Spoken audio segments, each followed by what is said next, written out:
Right now, in the wall beside your bed, something is moving. You've been told it's electricity. You've been told it's a current, flowing like water through a pipe. Almost none of that is true. The electrons inside that wire are crawling forward slower than a garden snail, so slow that if you tagged one at your light switch, it would take half a day just to physically reach the bulb. And yet the room floods with light the instant you flip that switch. No delay, no lag, nothing, so something else is doing the work. Something invisible is racing through the empty space around the wire at nearly the speed of light, delivering the energy before the electrons have barely twitched. Physicists have known this for over a century, and most people have never heard it once. Tonight we're going to take electricity apart completely, past the copper, past the electrons, down into a place where empty space is never truly empty, and where the answer to what is electricity turns out to be one of the strangest, most beautiful things quantum physics has ever revealed. Get cozy. Hit subscribe if this is your first night here, because by the end of this, a light switch will never feel ordinary again.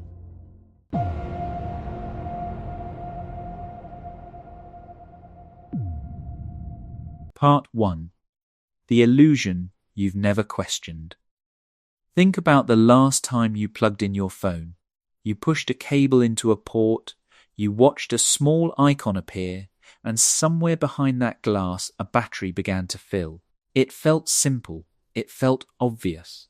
Something flowed out of the wall, through the cable, into the phone, the way water flows out of a tap and into a glass.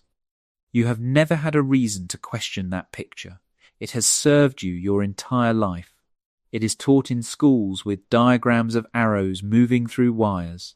It is baked into the very language we use. We say current, a word that means flow.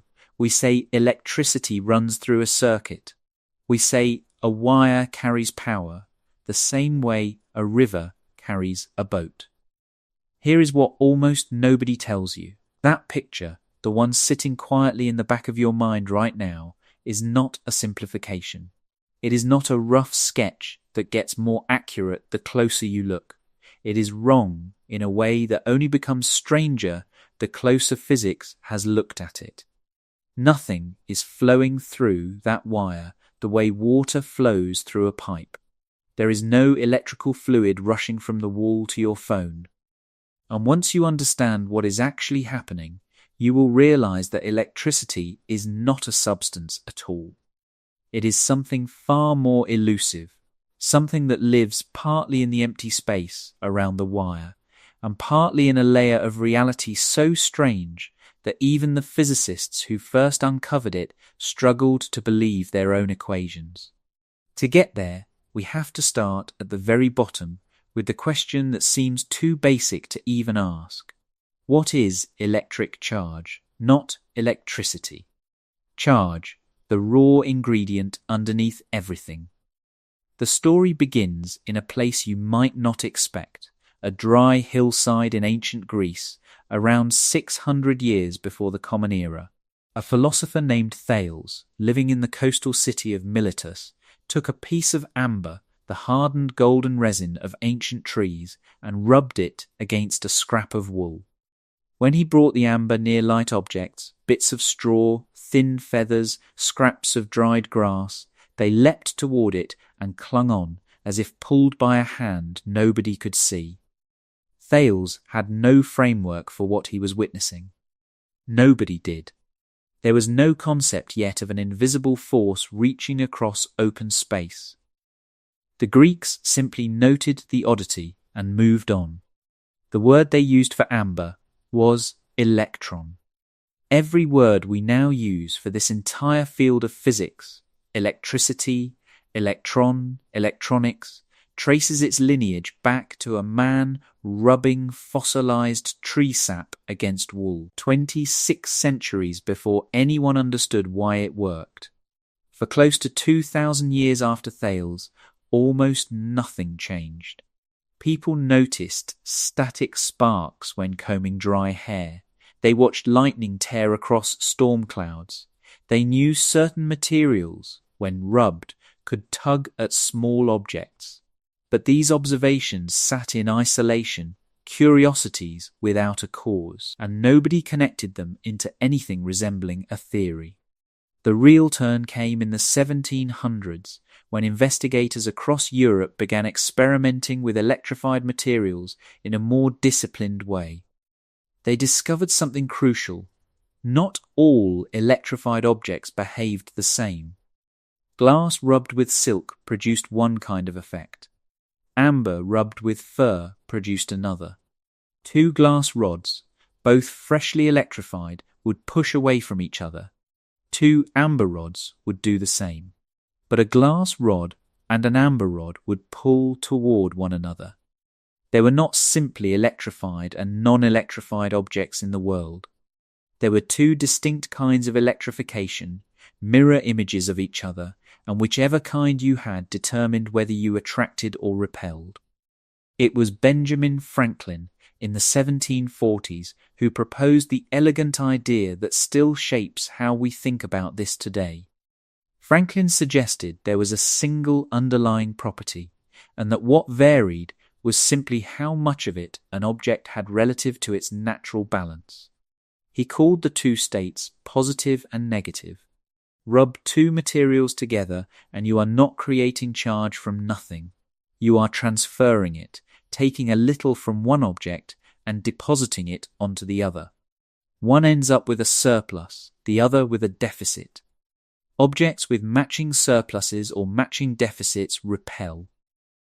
Objects with opposite states attract. What made Franklin's idea more than just a clever guess was the deeper principle hiding inside it. Charge is never created.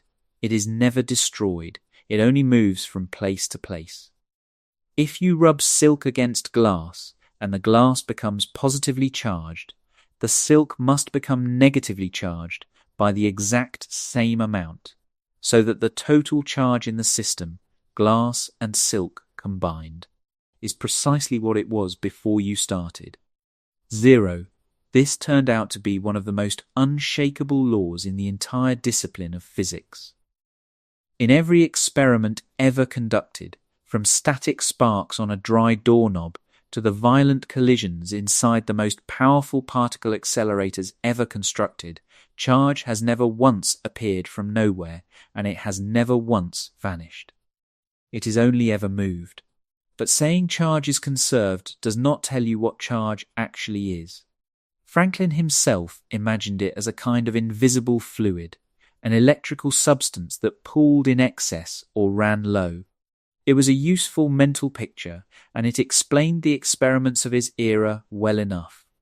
But it was not correct.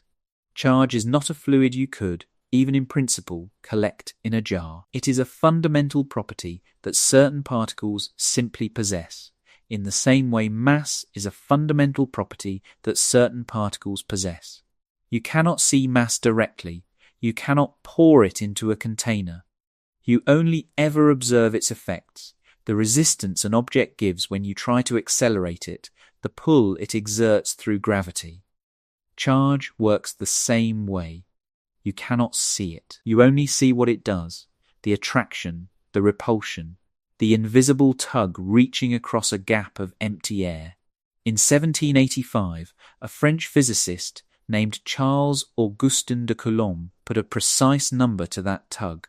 Using an instrument delicate enough to detect forces smaller than anything measured before it, a torsion balance built around a thread so fine it could twist under almost nothing, Coulomb discovered that the force between two charged objects depended on exactly two things: the amount of charge on each object and the distance separating them.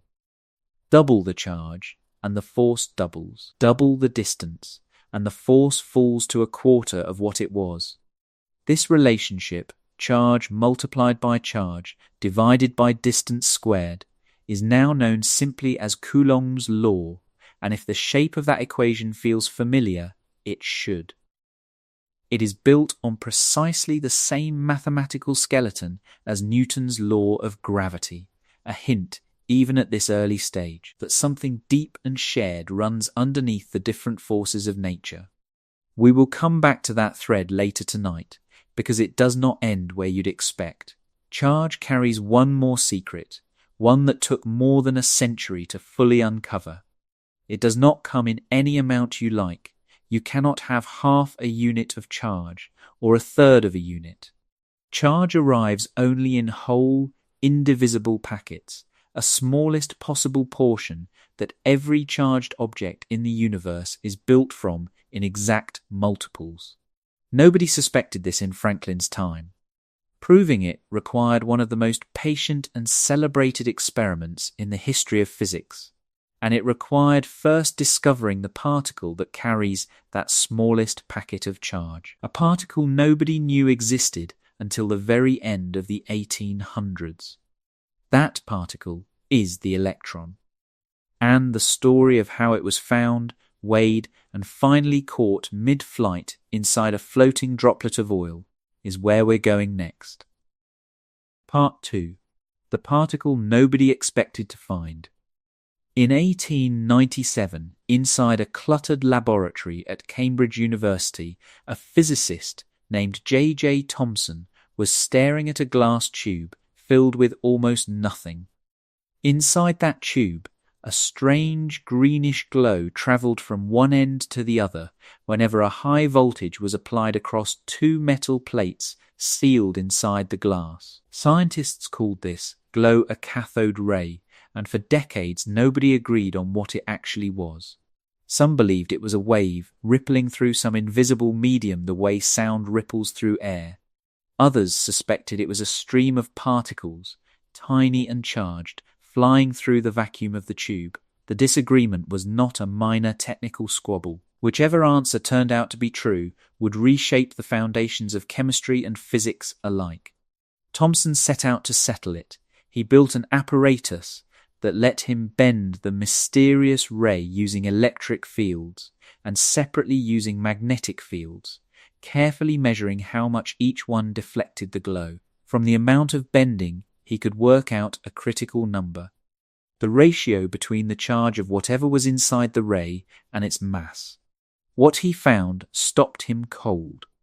The ratio was enormous, thousands of times larger than anything ever measured for a hydrogen ion, the lightest known charged particle at the time. Whatever was inside that tube, it was either carrying an absurd amount of charge, or it was almost impossibly light. Thomson concluded the second was true. He had found a particle smaller than any atom, a piece of matter more fundamental than the atom itself, which at the time was still believed to be the smallest possible unit of everything. He called them corpuscles at first. Within a few years, the world would know them by a different name, borrowed from that same ancient Greek word for amber. Electrons. This discovery cracked open something enormous. For as long as the word atom had existed, it had meant exactly what its Greek root implied, something that cannot be cut. Indivisible, Thomson had just shown that atoms were not indivisible at all. They contained something smaller still, a tiny negatively charged particle embedded somewhere inside them. The most basic building block of matter turned out to have building blocks of its own. But knowing electrons existed was not the same as knowing the exact size of their charge. That answer arrived a little over a decade later through an experiment so delicate it still reads like a magic trick. Between 1909 and 1913, the American physicist Robert Millikan devised a way to trap individual microscopic droplets of oil between two metal plates. By spraying a fine mist of oil into the gap and applying a carefully tuned electric field, Millikan could make single droplets hang perfectly motionless in mid-air, suspended in the delicate balance between the downward pull of gravity and the upward push of the electric force acting on whatever tiny charge that droplet happened to carry. By measuring the exact voltage required to hold each droplet still, and knowing the droplet's weight from its size, Millikan could calculate precisely how much charge it carried. What he found, droplet after droplet, was remarkable in its simplicity. Every single measurement came out as a whole number multiple of one specific tiny value.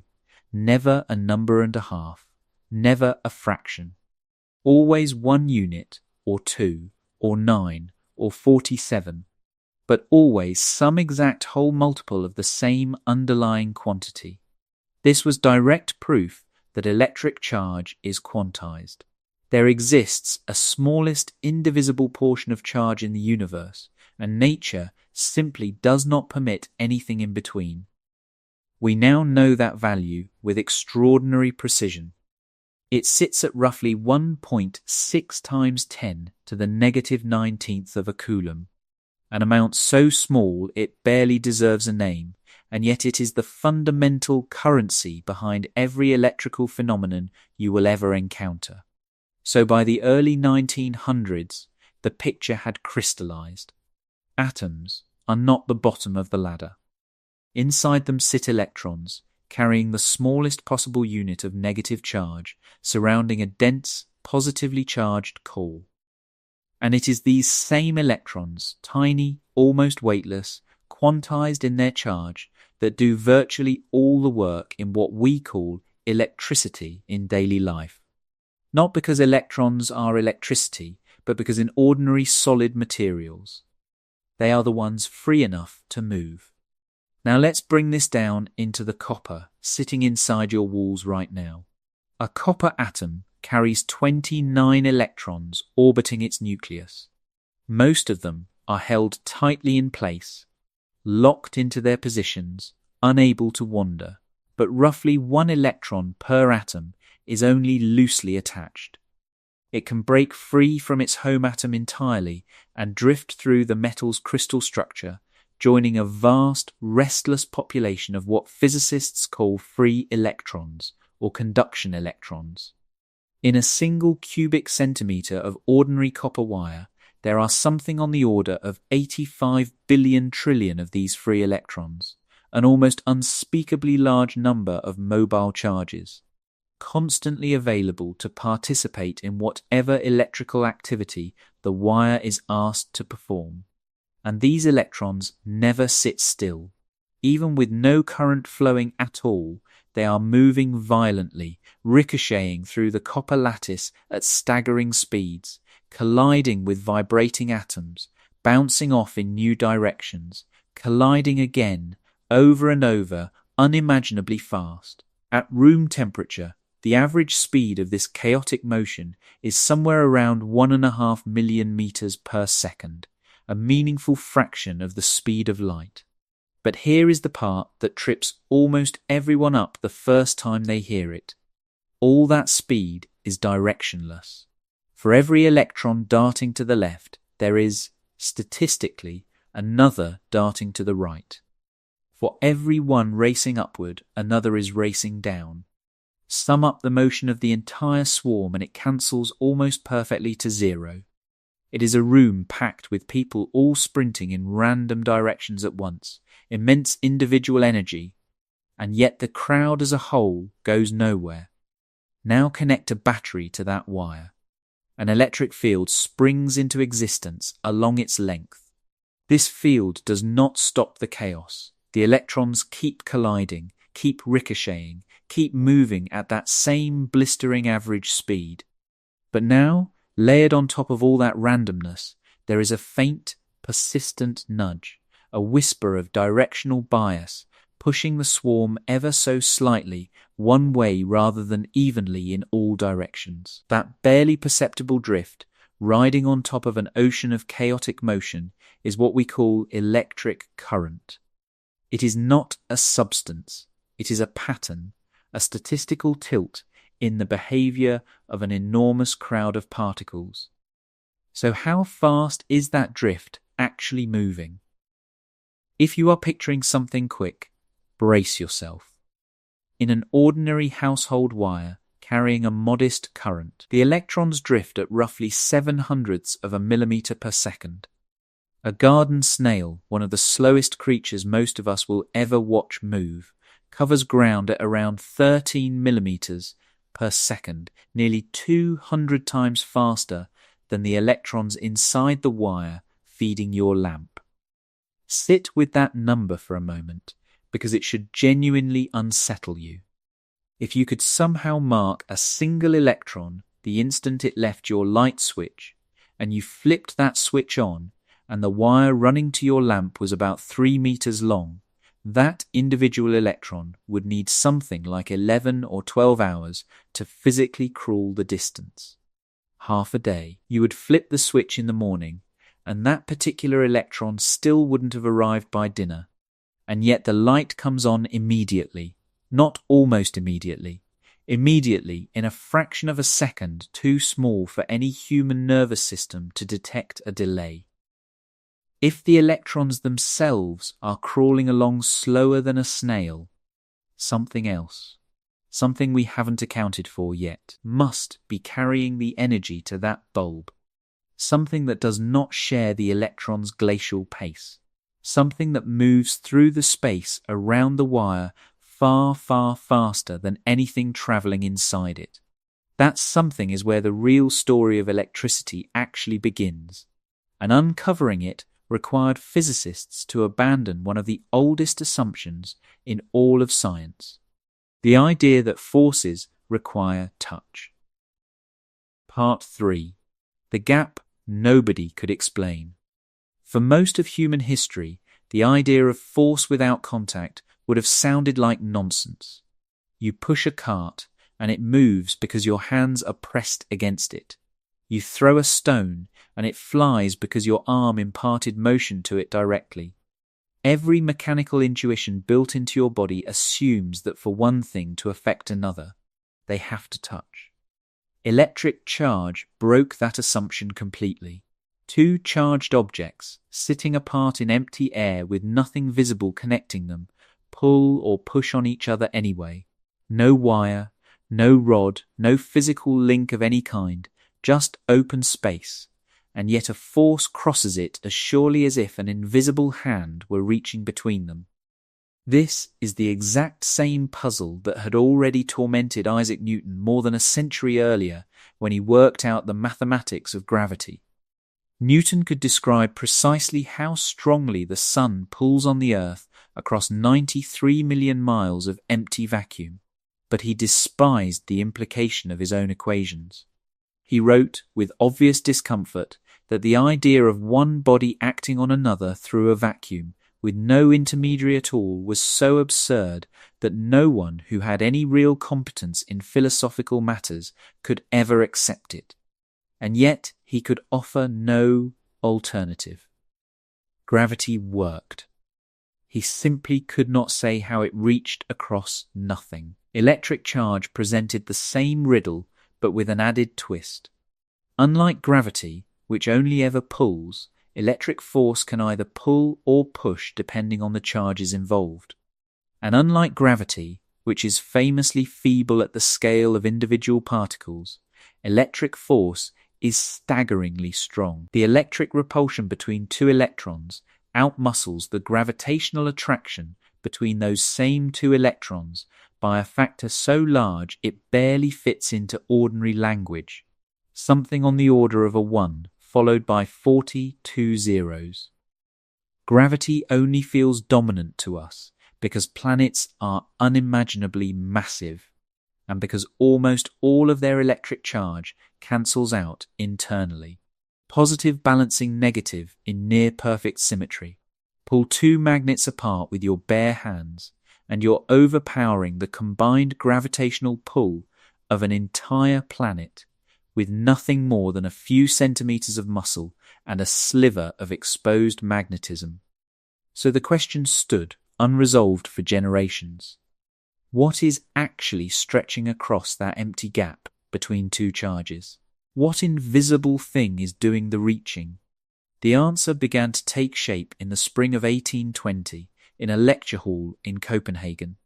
A Danish physicist named Hans Christian Ørsted was demonstrating something to his students.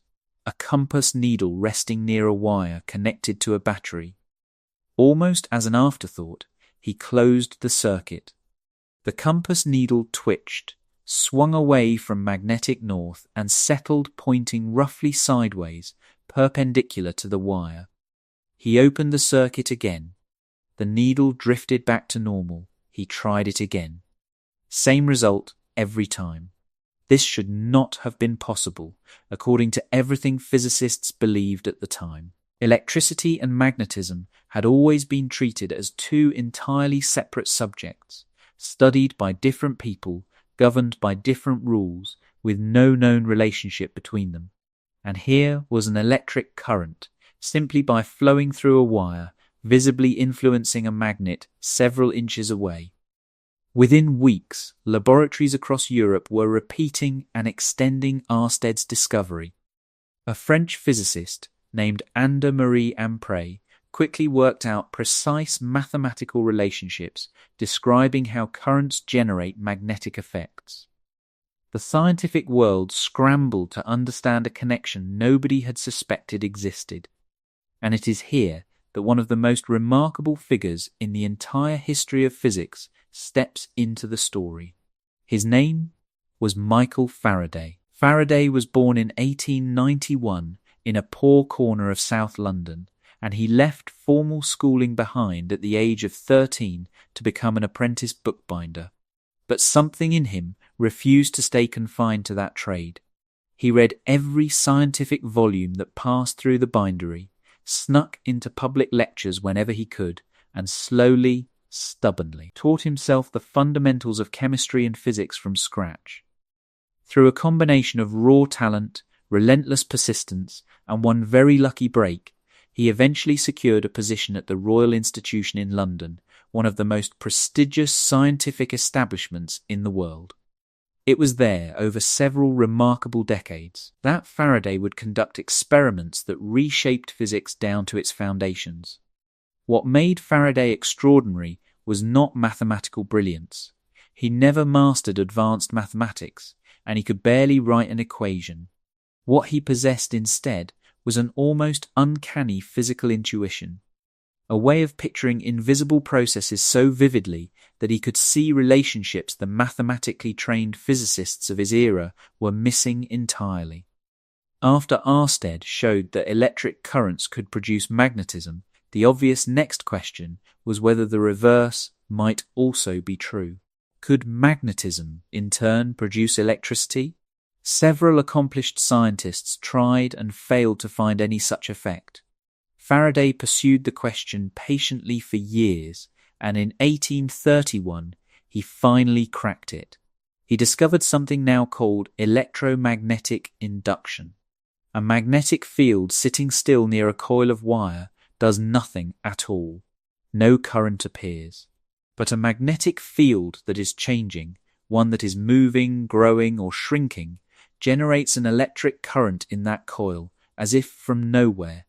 Push a magnet toward the coil, and current flows one direction. Pull it away, and the current reverses. Hold the magnet perfectly still, and the current vanishes instantly. This single discovery quietly became the engine of the modern world. Every power plant on the planet, whether it burns coal, splits uranium atoms, captures the wind, or channels a falling river, generates electricity through exactly this mechanism. Something spins a turbine. The turbine rotates magnets near coils of wire. The resulting shifting magnetic field induces a current. That is the entire secret behind the outlet in your wall.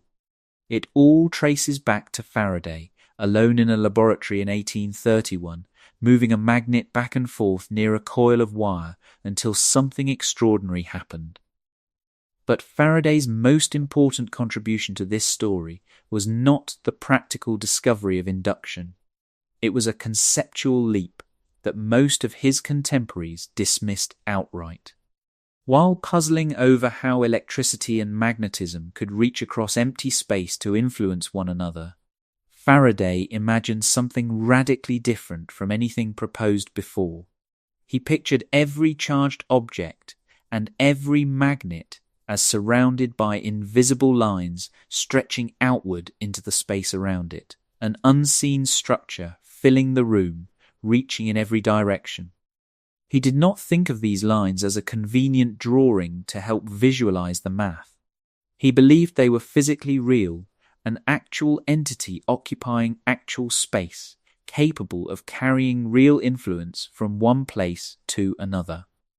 Under Faraday's picture, a charge does not reach across empty space and grab another charge directly. Instead, each charge disturbs the space immediately surrounding it. That disturbance spreads outward, point by point, through this invisible structure of lines, and when it reaches another charge sitting somewhere out in that field, that second charge responds. The force is not teleported instantly across the gap. It is relayed, locally, from one tiny region of space to its neighbor, and then to the next, and the next, rippling outward like the disturbance moving through a still pond. This was the birth of what physicists now simply call the field. Not a mathematical convenience, a real, physical thing, filling the space you are sitting in right now, carrying real energy, exerting real force. Most of the leading scientific minds of Faraday's era were unimpressed. They preferred the clean, exact predictions of equations like Coulomb's law, which gave precise answers without requiring anyone to imagine invisible lines filling all of space.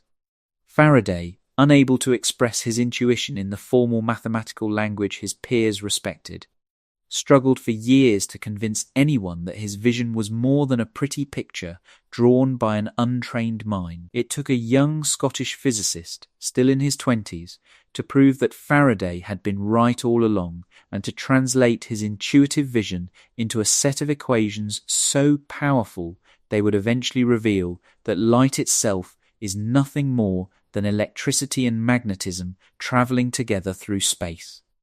That physicist was James Clerk Maxwell. And what he discovered next didn't just explain electricity, it rewrote what physicists understood light to be. Part 4. The equations that revealed light. James Clerk Maxwell was, in almost every way, Faraday's opposite. Where Faraday was self-taught and thought entirely in physical pictures, Maxwell had been formally trained at Cambridge and thought fluently in the language of mathematics. Where Faraday could sense the shape of a phenomenon without being able to write it down, Maxwell could take a vague physical intuition and carve it into precise, testable equations. And when Maxwell encountered Faraday's strange idea of invisible lines of force filling all of space, he recognized something the rest of the physics establishment had missed. Faraday had not been indulging in poetic imagery. He had glimpsed something true and deep about the structure of reality. Something the tidy, contact-free equations of the era had never been built to capture. Maxwell spent much of the 1850s and 60s translating Faraday's intuitions into rigorous mathematics. What emerged from that work was a set of equations, eventually distilled into a compact and elegant form that captured the entire behavior of electricity and magnetism in just a handful of statements. These equations described how electric charges generate electric fields, how moving charges generate magnetic fields, how a changing magnetic field generates an electric field, which was precisely Faraday's discovery of induction, now written in exact mathematical form. And then Maxwell added something entirely his own, a fourth relationship that nobody had observed, that existed nowhere in any laboratory notebook, but that emerged purely from the symmetry buried inside his own mathematics. If a changing magnetic field can create an electric field, he reasoned, then by the deep logical symmetry running through the equations, a changing electric field ought to create a magnetic field in return. This was not a measurement. It was a prediction, born entirely from the internal consistency of the theory itself, and it turned out to be one of the most consequential predictions in the history of science. Because when Maxwell combined all four relationships and worked through what happens when electric and magnetic fields are allowed to interact freely, something extraordinary fell out of the mathematics. The equations described a wave. Not a wave moving through water, and not a wave moving through air, but a wave built entirely out of the fields themselves. A changing electric field generates a magnetic field. That magnetic field, in turn, changes and generates an electric field. That electric field generates another magnetic field. The two fields chase each other outward through empty space, endlessly regenerating one another, needing no medium at all to carry them, no wire, no material substance, nothing but the structure of space itself. And when Maxwell calculated the speed at which this self-sustaining wave would travel, working the number out directly from two independently measured constants, one describing the strength of electric forces, the other describing the strength of magnetic forces, he arrived at a figure of roughly 300,000 kilometers per second. That number was already familiar to every physicist of the era. It was the measured speed of light. Maxwell had not set out to study optics. He had been working purely on electricity and magnetism. And yet his equations were telling him, with a certainty that left no room for coincidence, that electromagnetic waves travel at exactly the speed light had already been measured to travel. There was only one conclusion to draw, and Maxwell drew it. Light is not some separate phenomenon that happens to share a coincidental speed with electromagnetic waves. Light is an electromagnetic wave. It is electricity and magnetism, propagating together through empty space, locked in an endless relay, each field regenerating the other. Sit with the scale of what just happened there for a moment, because it is easy to read past it too quickly. Three phenomena that had seemed utterly unrelated for the entirety of human history: the spark that jumps from rubbed amber, the silent pull of a lodestone toward magnetic north, and the light spilling through your window every morning, turned out to be three faces of exactly the same underlying thing. Radio waves, microwaves, infrared, visible light, ultraviolet, X-rays, gamma rays, all of it is the same phenomenon, oscillating electric and magnetic fields racing through space, differing from one another only in how tightly or loosely their oscillations are packed. And the speed of light itself is not, at its root, a property that belongs specifically to light. It is a property baked directly into the structure of the electromagnetic field, a universal speed limit for how quickly this field can propagate any disturbance at all. For about 2 decades, this remained a breathtaking piece of theory without direct experimental confirmation. Then, in 1887, a German physicist named Heinrich Hertz built a simple apparatus, a spark gap transmitter paired with a basic loop of wire acting as a receiver, and generated invisible waves in his laboratory that behaved exactly as Maxwell had predicted. They reflected, they refracted, they could be polarized, just like ordinary visible light. And they travelled, when carefully measured, at precisely the speed of light. Hertz had, in a very real sense, generated light using nothing more than an electric circuit. Not visible light, but electromagnetic radiation stretched out to a far longer wavelength. The unification Maxwell had predicted purely on paper was now sitting in front of Hertz, measurable and undeniable. Now here is why all of this matters enormously for understanding what electricity actually is, and here is where the story takes its sharpest turn yet. When you flip a switch and current begins flowing through a circuit, where, physically, is the energy located? Almost everyone assumes it must be inside the wire itself, riding along with the moving electrons. After all, the wire is the tangible object. You can see it, touch it, trace its path along your wall. The electrons are real particles moving inside it. Surely the energy travels with them, carried through the copper the way water is carried through a hose. This turns out to be wrong. The energy in an electrical circuit is not inside the wire at all. It is in the electromagnetic field surrounding the wire, traveling through the empty space outside the conductor, guided by the wire's shape, but never actually contained inside its metal. The wire is essential to the process, but its role is not to act as a pipe carrying some electrical fluid from one end to the other. Its role is to shape the field around it, to sculpt the geometry of the electromagnetic energy flowing through the space nearby, determining the path that energy takes on its way from source to device. Picture it this way. The wire behaves something like a set of railroad tracks. The energy is the train, and the train runs on top of the tracks, guided by them, directed by them. But it never travels inside the metal of the rails themselves. Remove the tracks, and the train has nowhere to go. But the rails are not carrying the train hidden somewhere within their own structure. This is not a loose metaphor meant to simplify things for a general audience. It is a precise, measurable, physical fact, and it was worked out mathematically in 1884 by a British physicist named John Henry Poynting.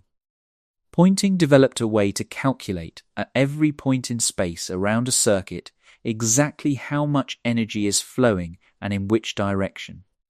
That mathematical tool now carries his name, the Poynting vector, and when you apply it to something as ordinary as a battery connected to a light bulb by 2 lengths of copper wire, the result is genuinely startling.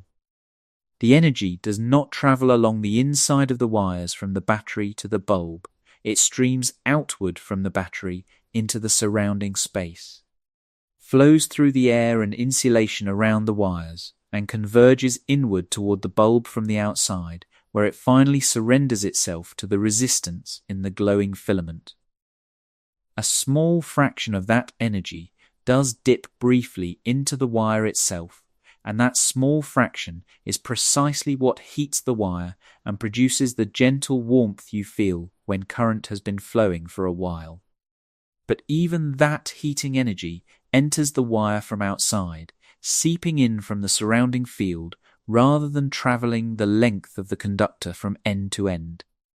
This single realization solves the mystery we uncovered a moment ago, the impossible speed of that light switch. When you flip it, you are not launching electrons on a slow crawl from the switch to the bulb.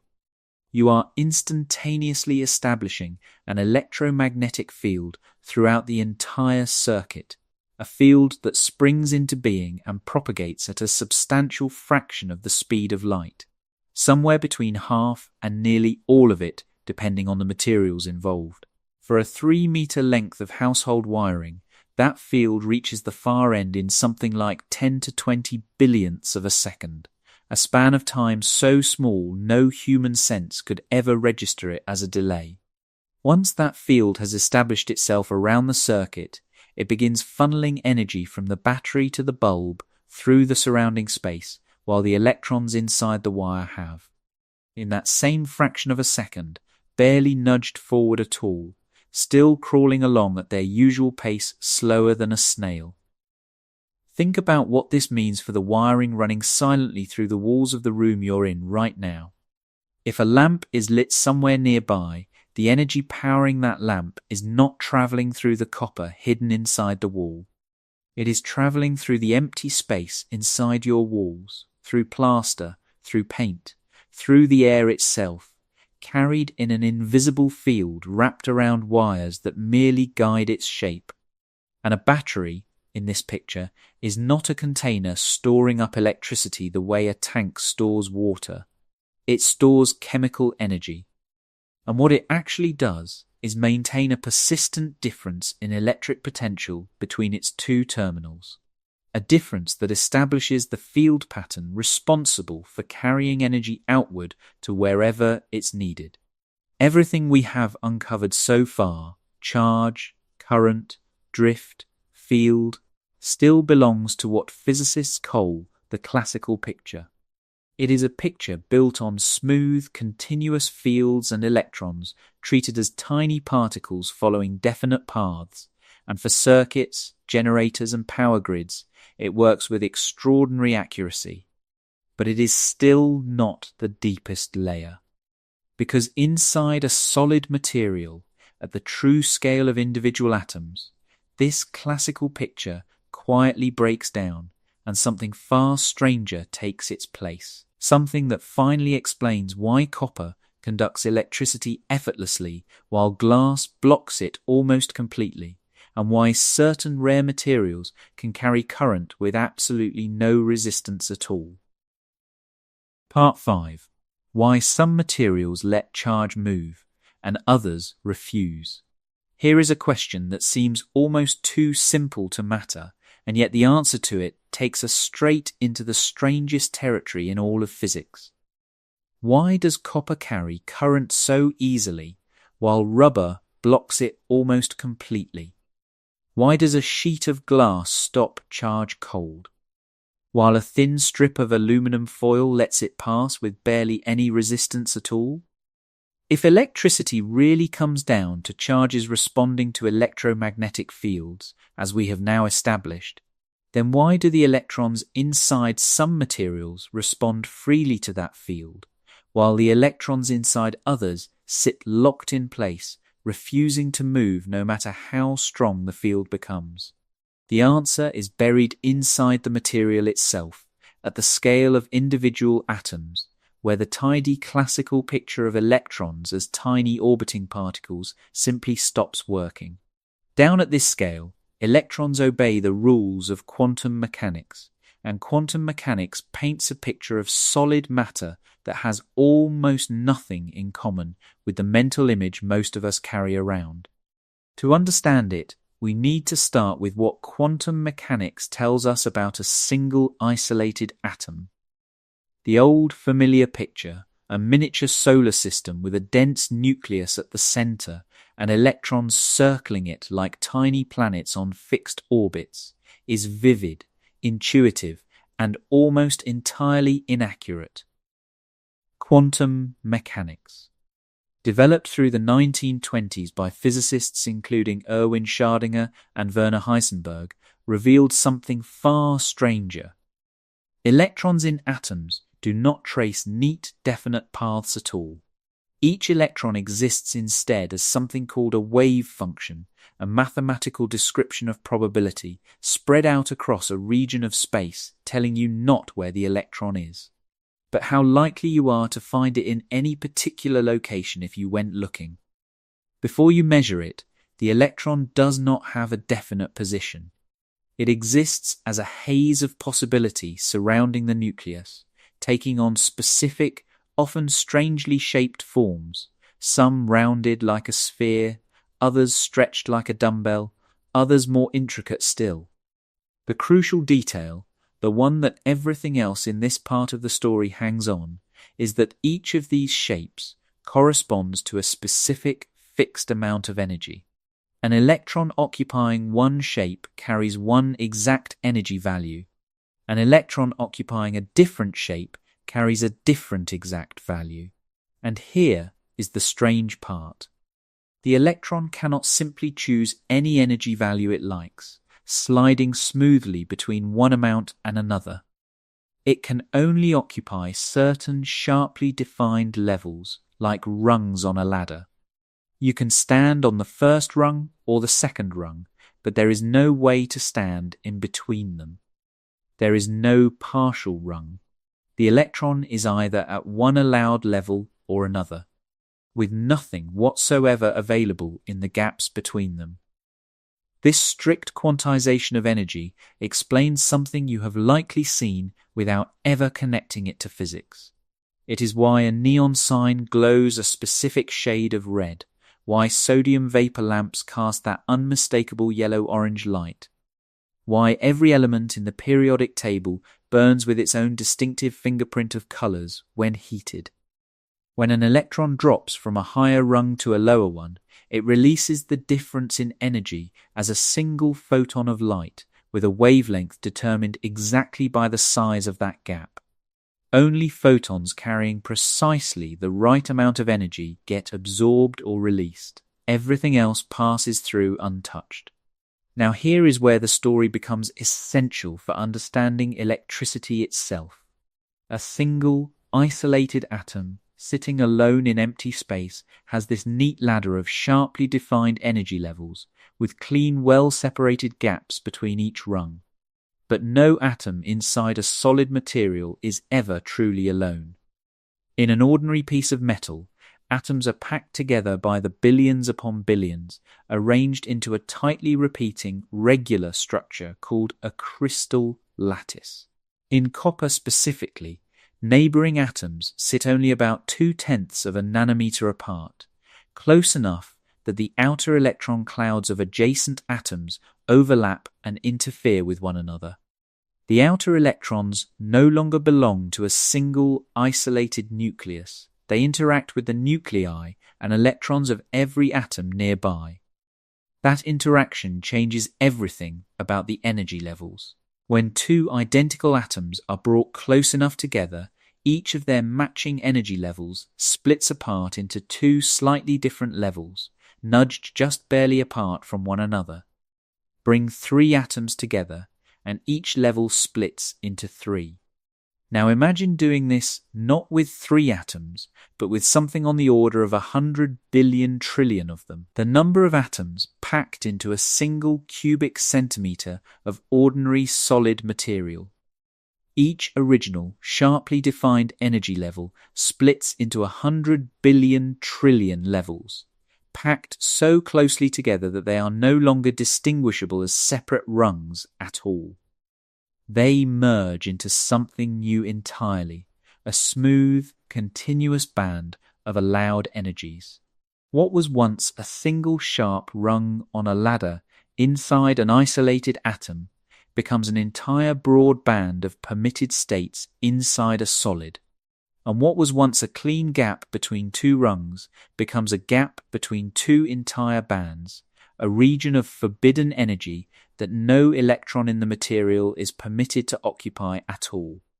This gap between bands, known simply as the band gap, turns out to be the single most important concept in explaining why different materials behave so differently when you connect them to an electric field. Whether a material conducts electricity beautifully, blocks it almost entirely, or sits somewhere in between, comes down almost entirely to how these bands are arranged and how full or empty they happen to be. To finish the picture, we need one more rule, arguably the single most consequential principle in all of quantum mechanics. It is called the Pauli exclusion principle, formulated by the Austrian physicist Wolfgang Pauli in 1925. The rule states, with total rigidity, that no 2 electrons anywhere in a system can occupy exactly the same quantum state at the same time. Every electron must differ from every other electron in at least one property. 2 electrons are allowed to share the same energy level, but only if they carry opposite spin, a quantum property that comes in exactly 2 flavors, conventionally called up and down. Once both of those spin slots at a given energy level are filled, that level is completely full. No additional electron can squeeze in. Any further electrons are forced to occupy a higher energy level instead. Now picture filling up the energy bands of a solid material with electrons, starting from the very lowest available energy and working steadily upward, obeying Pauli's rule the entire way. 2 electrons per state, 1 spin up and 1 spin down, never more. Eventually you run out of electrons to place. And the crucial question that decides everything about that material's electrical behavior is simply this. When you run out, is the very last band you filled completely full, packed to capacity with no room left at all? Or is it only partially filled, with plenty of empty seats still available? In a metal, like the copper wiring inside your walls, or the aluminum in a soda can, The highest occupied band is only partially filled. There are electrons occupying it, but there are also plenty of unoccupied states sitting at energies just barely above them, all within that same band, with no gap separating filled from empty. Apply even the faintest electric field to a material like this, and the electrons in that partially filled band can shift almost effortlessly into one of those nearby empty states, absorbing a tiny nudge of energy from the field and rearranging themselves ever so slightly. That subtle rearrangement, repeated across an enormous population of electrons, is exactly what produces electric current. The door to the next available state is always sitting open, so the electrons can always respond, no matter how gentle the push. Now consider an insulator, something like glass or diamond. In these materials, the highest fully occupied band, called the valence band, is packed completely full. Every available seat is taken. There is no room whatsoever for an electron to shift into a neighboring state within that same band, because every neighboring state is already occupied. And the next available band up, the conduction band, sits separated from the valence band by a substantial energy gap. In diamond, that gap measures around 5.5 electron volts, which may sound small in everyday terms. But at the atomic scale, it is an enormous chasm. The ordinary electric field produced by a household battery or wall outlet comes nowhere close to providing enough energy to push an electron across a gap that size. The electrons are, in a very real sense, trapped, not by any physical wall or barrier, but by the mathematics of quantum states. Every seat within reach is occupied, and the next available seat is simply too far away in energy for the field to reach. No current flows, because there is nowhere for the current to go. Semiconductors, materials like silicon and germanium, sit in the fascinating middle ground between these two extremes.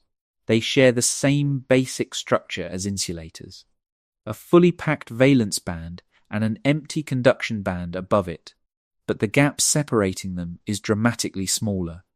In silicon, it measures only about 1.1 electron volts. In germanium, closer to 2/3 of an electron volt. These gaps are small enough that, under the right conditions, some electrons can actually be nudged across, jumping from the packed valence band into the empty conduction band above it, where they suddenly find themselves free to roam and carry current, exactly like the electrons in an ordinary metal. At temperatures near absolute zero, a pure semiconductor behaves essentially like an insulator, since there simply isn't enough thermal energy available to boost any electron across that gap. But raise the temperature, and the atoms in the crystal lattice begin vibrating more and more vigorously.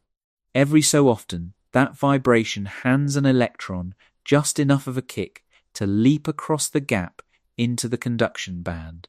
And here is where things get genuinely elegant.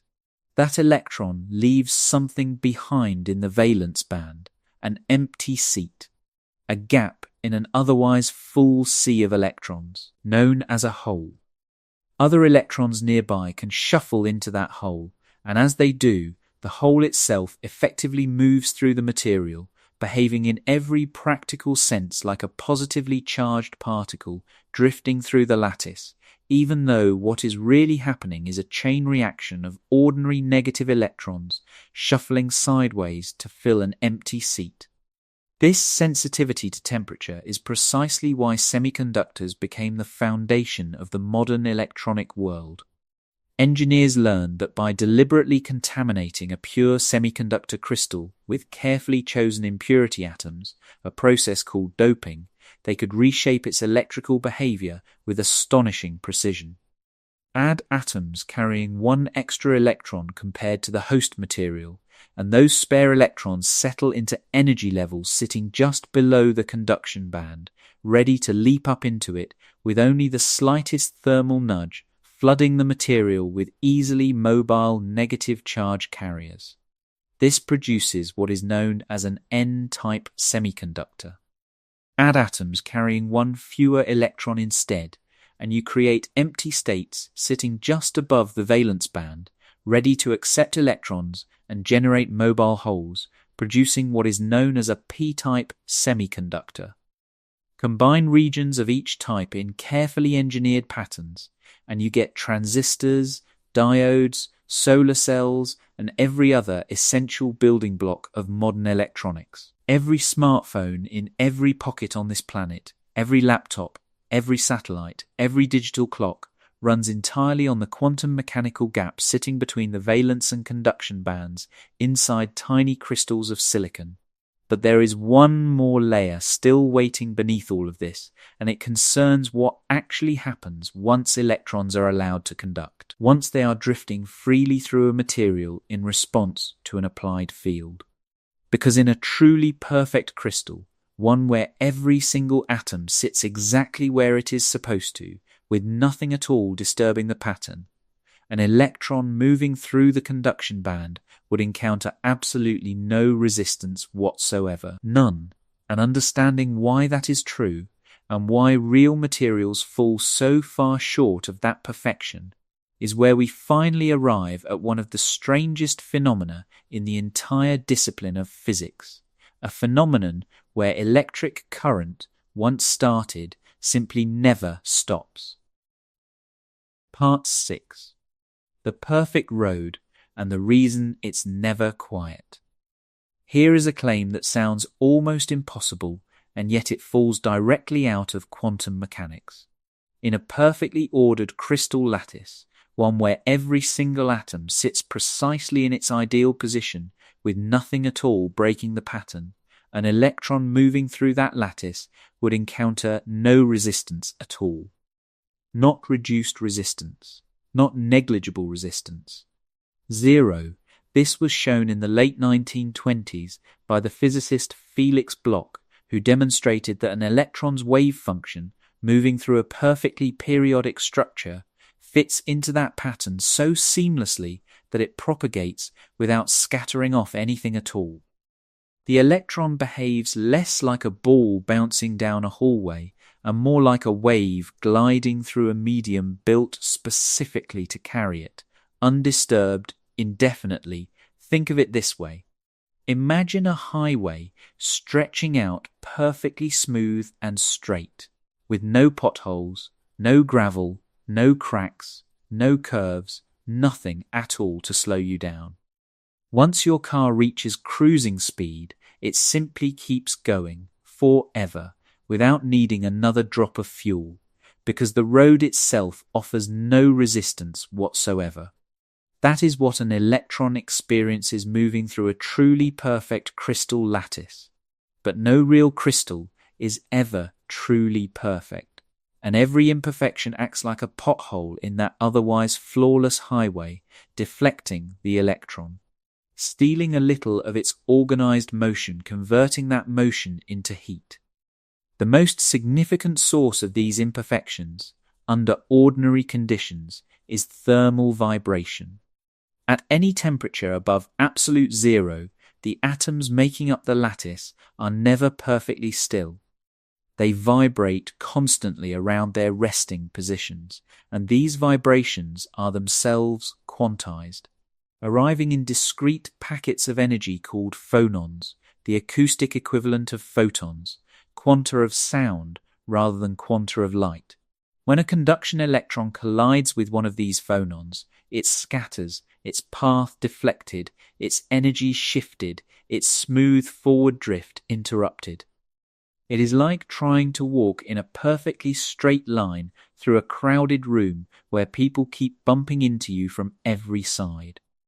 You still make progress on average, moving forward overall, but far more slowly and far less efficiently than you would through an empty room. This phonon scattering is the dominant reason wires warm up when current flows through them, and it explains a pattern you may have noticed without ever putting a name to it, that resistance climbs as temperature rises. Hotter materials mean more vigorous atomic vibration, which means more phonons rattling around inside the lattice, which means more collisions, and therefore more resistance. Thermal vibration is not the only culprit. Real crystals also carry defects, missing atoms, foreign atoms squeezed into positions where they don't belong, rows of atoms slightly displaced from where the pattern says they should be. Every one of these irregularities breaks the perfect periodicity that Bloch's theorem depends on, and every one becomes another scattering site, another obstacle deflecting electrons from their path. This is precisely why the purity of a conductor matters so much in practice. Extraordinarily pure copper carries current with noticeably less resistance than copper contaminated with even a small amount of foreign material, because every stray impurity atom is one more pothole in that otherwise smooth highway. Grain boundaries. The seams between microscopic crystalline regions inside an ordinary piece of metal add still more scattering, and in extremely thin wires, even collisions with the surface of the material itself start to matter. All of these mechanisms together, phonons, impurities, defects, boundaries, surfaces, are what physicists mean when they talk about electrical resistance. It is not some mysterious friction inherent to the very idea of current flowing through matter. It is a specific, physical, quantum mechanical scattering process, electron wave functions colliding with imperfections in an otherwise orderly lattice, losing their coherence and dumping their organized energy into the random vibrational chaos we experience as heat. Every watt dissipated as warmth in a toaster, a hairdryer, or an overworked laptop charger traces back to this same underlying mechanism, energy pulled from the surrounding electromagnetic field, funneled briefly into the wire, and scattered away into disorganized thermal motion by lattice imperfections. This scattering behavior also reveals something elegantly universal about how metals behave. At extremely low temperatures, phonon scattering fades away almost entirely, since the lattice barely vibrates at all when it's cold enough. What resistance remains at that point comes almost purely from impurities and structural defects, a leftover baseline that does not change much with temperature and tells you essentially how clean and how perfect that particular crystal actually is. Above a certain point, phonon scattering takes over as the dominant effect, and resistance climbs in a smooth, predictable, roughly straight line as temperature rises. This exact pattern shows up again and again across copper, gold, silver, aluminum, virtually every ordinary metal you could name, a direct fingerprint of the same underlying quantum physics playing out in material after material. There is a useful way to picture how electrons fill up the available states inside a metal, one that ties all of this together. Imagine every allowed energy state inside a metal's conduction band as an empty seat, and imagine filling those seats from the very bottom upward, strictly obeying Pauli's rule. 2 electrons per seat, 1 spin up and 1 spin down, and never more. At a temperature of absolute zero, you fill seats until you simply run out of electrons. The energy of the very last highest occupied seat has a name, the Fermi energy, and physicists call the entire collection of filled states below it the Fermi sea. Below that boundary, everything is occupied. Above it, everything sits empty. At absolute zero, the line between the two is razor sharp. Raise the temperature even slightly above absolute zero, and that sharp boundary begins to blur. A small number of electrons sitting right near the top of the Fermi sea gain just enough thermal energy to hop into one of the empty seats waiting just above them. But here's the crucial detail. Only a thin sliver of electrons near the very top of that sea can do this. Every electron buried deeper down, further beneath the Fermi energy, is surrounded entirely by already occupied seats. There is nowhere nearby for it to go, no matter how much thermal jostling occurs, because Pauli's rule leaves it with no legal place to move. It sits frozen in place, completely unaffected by temperature, no matter how much heat you pour into the material. This single insight solved a puzzle that had genuinely stumped physicists for decades.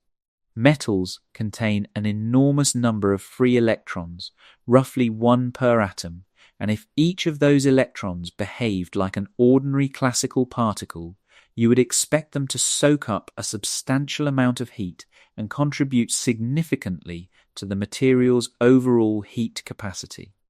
But careful experiments consistently showed the opposite. The electronic contribution to a metal's heat capacity was tiny, far smaller than any classical calculation predicted it should be. The Fermi sea explains exactly why. Only that thin sliver of electrons near the very top of the sea, the ones with empty seats sitting close enough to reach, are able to absorb thermal energy at all. The overwhelming majority, buried deep beneath the Fermi surface, are locked in place by the exclusion principle, utterly indifferent to the surrounding warmth. Now, with this entire picture assembled, resistance arising from scattering, and scattering arising from imperfections in an otherwise orderly lattice, we arrive at a genuinely strange question. What happens if you could somehow suppress that scattering entirely? What happens if, under just the right conditions, resistance simply vanished? That question was answered, quite by accident, in a laboratory in the Netherlands in 1911 by a physicist chasing something else entirely. His name was Heike Kamerlingh-Onnes, and he had recently accomplished something no one else had managed before him: liquefying helium, reaching temperatures colder than 4 degrees above absolute zero, colder than almost anywhere else that had ever existed anywhere in the history of human experimentation. Curious what would happen to the electrical resistance of ordinary mercury at temperatures that extreme, he cooled a sample down, expecting resistance to fall gradually and smoothly, the way it always had in every previous experiment ever conducted. Instead, at just above 4.2 degrees above absolute zero, the resistance did not fall gradually at all. It collapsed, abruptly, completely to exactly zero. Not nearly zero. Not too small to easily measure. Zero, in the most literal sense the word can carry. A current started flowing inside a superconducting loop of material like this will continue flowing indefinitely, forever, with no voltage applied, no energy input, and no measurable loss whatsoever. Physicists have monitored currents circulating inside superconducting rings for years on end without detecting the faintest hint of decay. The current simply persists, endlessly, without resistance, without dissipation, without decline, something that would be flatly impossible in any ordinary classical system you could imagine. It is, in effect, perpetual motion for electric current itself. How can this possibly be true? The answer lies buried deep inside quantum mechanics, and reaching it required physicists to discover something almost as strange as the phenomenon itself: a way for individual electrons, tiny particles that are supposed to actively repel one another, to somehow pair up, join hands, and move through a material as a single, unified, frictionless whole. Part 7. The particles that learned to dance in pairs. The mystery of superconductivity sat unsolved for nearly half a century after Kamerlingh-Onnes first stumbled onto it in his Dutch laboratory. Physicists knew the phenomenon was real. They could reproduce it reliably in any number of metals, cooled down close enough to absolute zero. But nobody could explain why resistance simply vanished, why a current, once started, would apparently run forever with no loss whatsoever. The answer finally arrived in 1957 from 3 American physicists named John Bardeen, Leon Cooper, and John Robert Schrieffer, whose explanation became known simply as BC's theory, after their initials and earned all three of them the Nobel Prize. What they discovered was something that on its face should not be possible. Electrons repel each other. This is one of the most basic facts you learn about charge, that particles carrying the same sign push each other apart. And yet, inside a superconductor, cooled below a specific critical temperature, electrons begin to pair up anyway, forming what are now called Cooper pairs, named for Leon Cooper.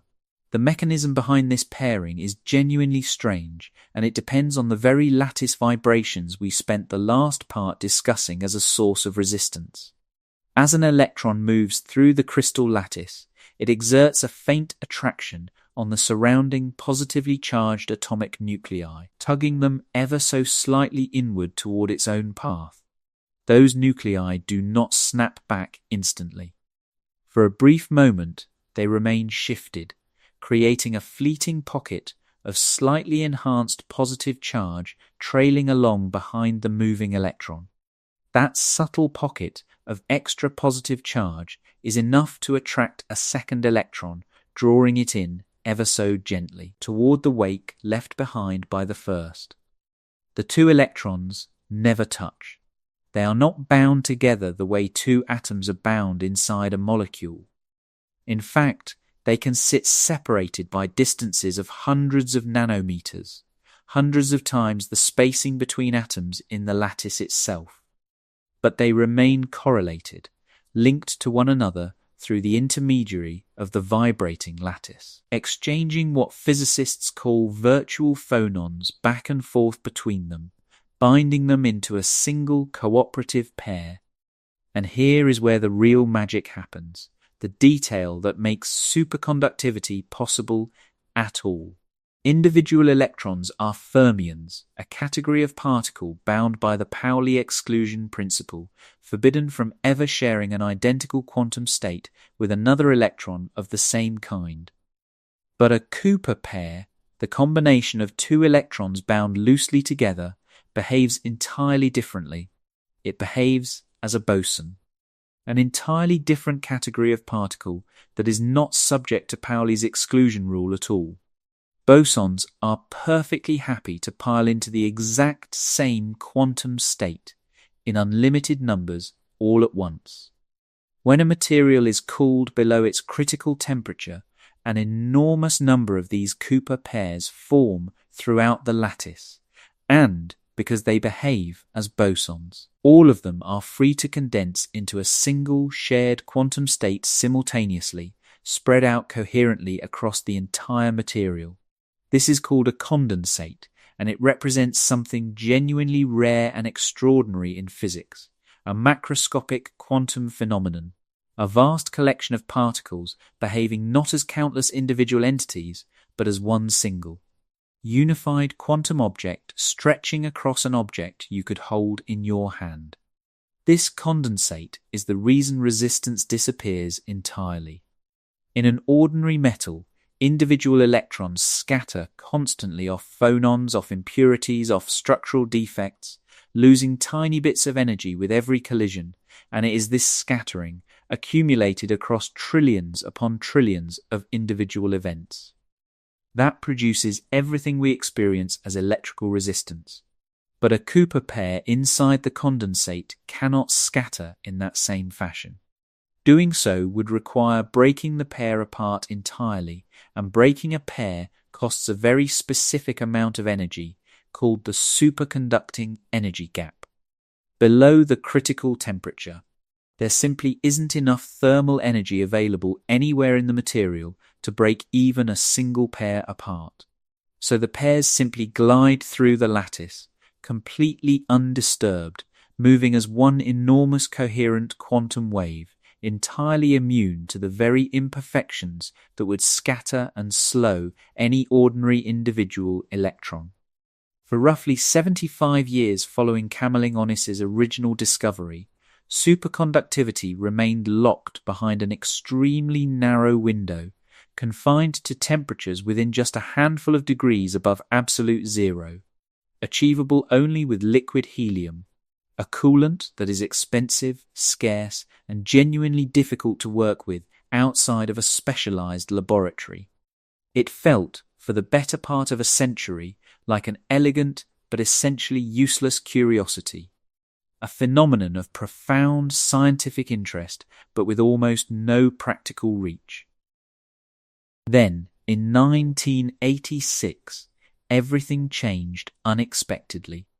Two physicists working at an IBM research laboratory in Zurich named Georg Bednorz and Alex Miller discovered superconductivity showing up inside a ceramic material, a compound built from barium, lanthanum, copper, and oxygen. This discovery landed as a double shock. First, ceramics are ordinarily insulators. Under normal circumstances, they don't conduct electricity at all, let alone conduct it with zero resistance. Second, and far more consequential, this particular ceramic superconducted at a temperature of roughly 35 degrees above absolute zero.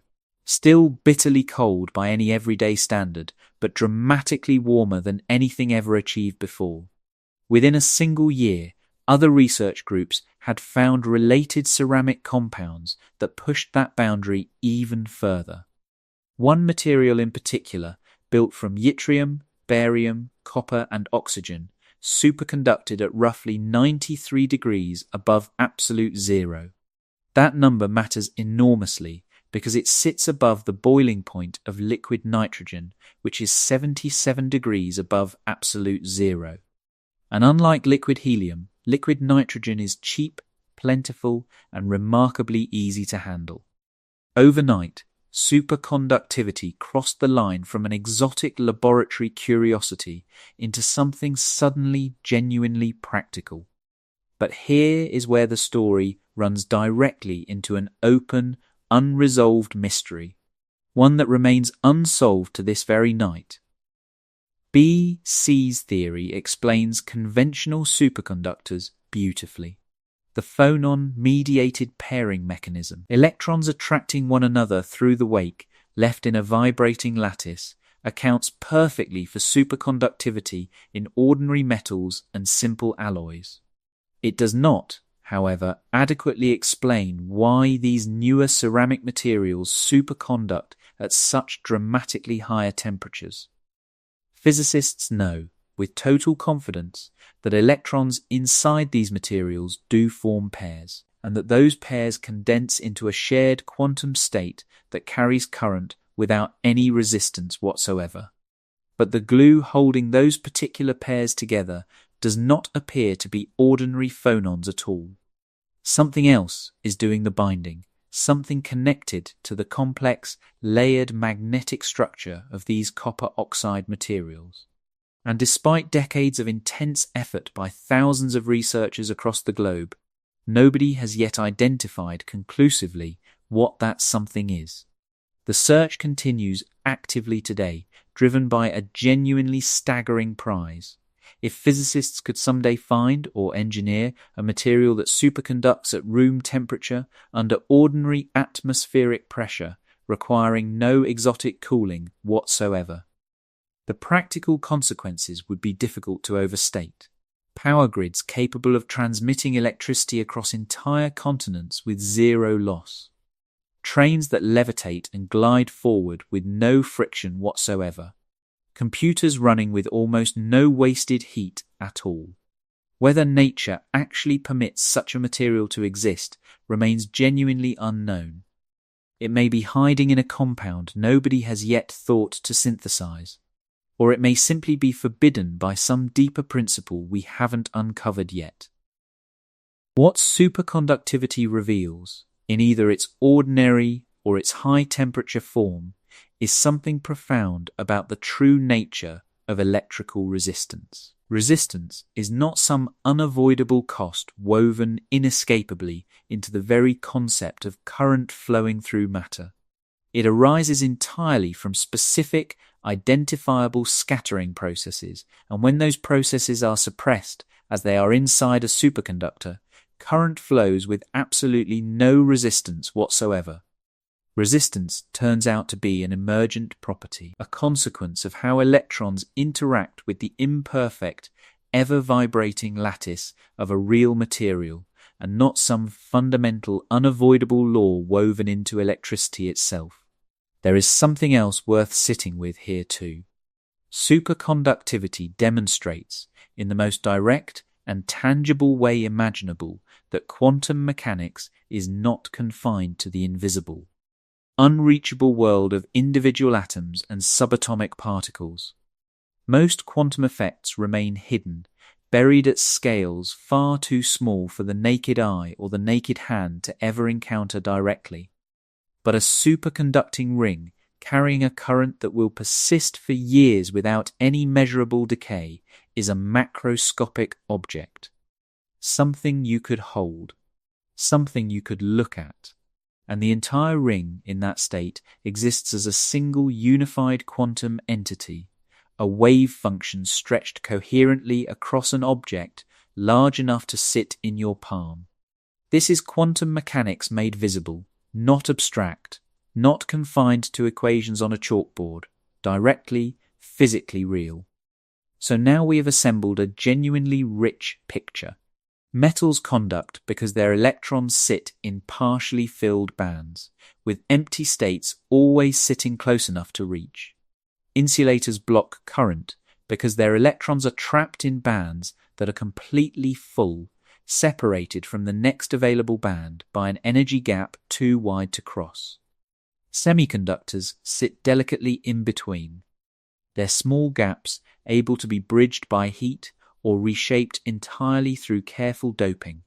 And superconductors, under exactly the right conditions, sidestep resistance altogether, allowing electrons to pair up, condense into a single shared quantum state, and flow forever without losing a single joule to friction. But even this entire picture, as rich and strange as it already is still not the deepest layer available to us.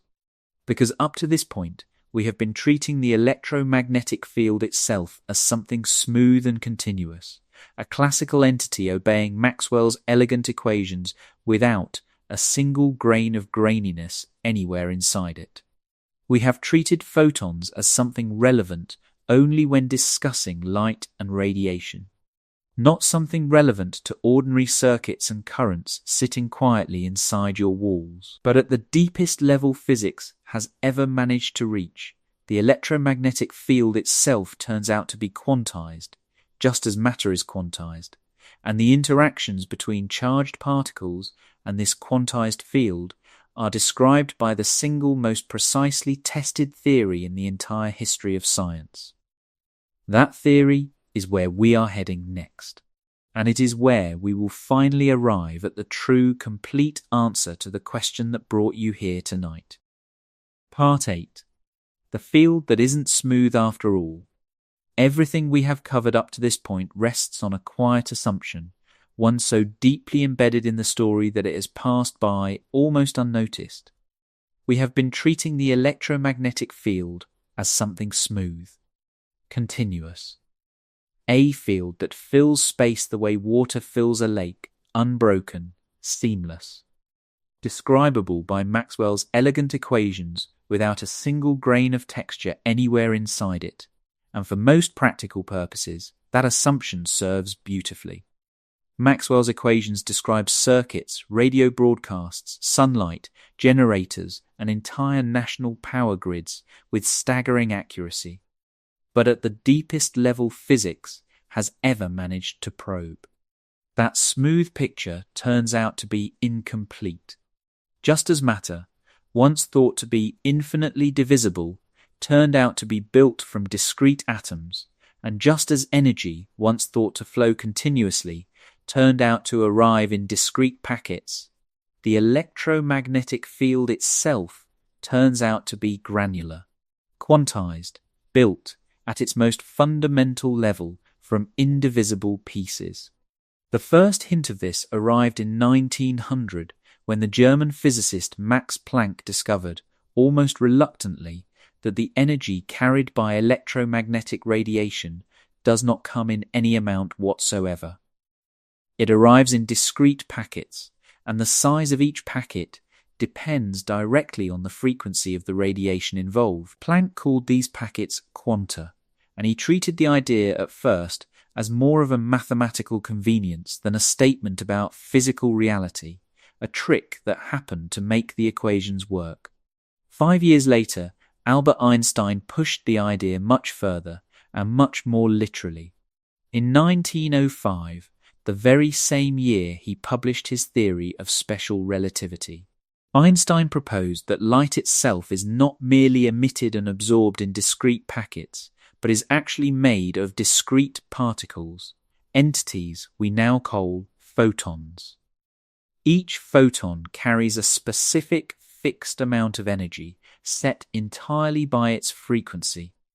Higher frequency light, the blues, the ultraviolets, the gamma rays, is made of photons carrying more energy. Lower frequency light, the reds, the infrareds, the long lazy radio waves, is made of photons carrying less. This was a genuinely radical claim. For over 100 years, experiment after experiment had shown convincingly that light behaves as a wave. It bends around obstacles. It interferes with itself, creating patterns of light and dark. It can be polarized. Maxwell's equations describe it beautifully as a wave. And now here was Einstein, insisting that this same light also behaves as a particle, arriving in discrete, indivisible chunks. This strange double identity, wave in some circumstances, particle in others, became one of the deepest and most disorienting puzzles in all of early quantum physics.